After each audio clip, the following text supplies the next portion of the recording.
Asmeni. Hapana, nakutaka siku nyingi. Mbona unielewi? Mambo gani haya? Sisi Wanyakyusa tunalisha tu mambo.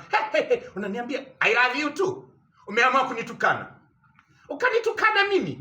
Erohi konyage. We, nini nakubali kana wanawake basi tu. We, blaza. Ananiambia I love you too. Nimekusikia sana.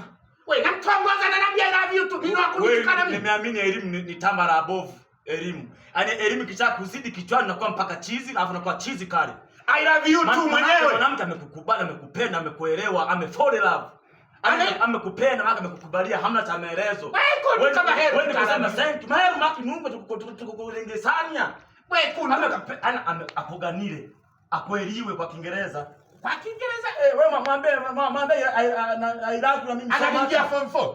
I love you too mwenyewe. Ndio kukushamba huo. Ndio nikunyonyo na kukomea simu yeje hapo jitwenye one.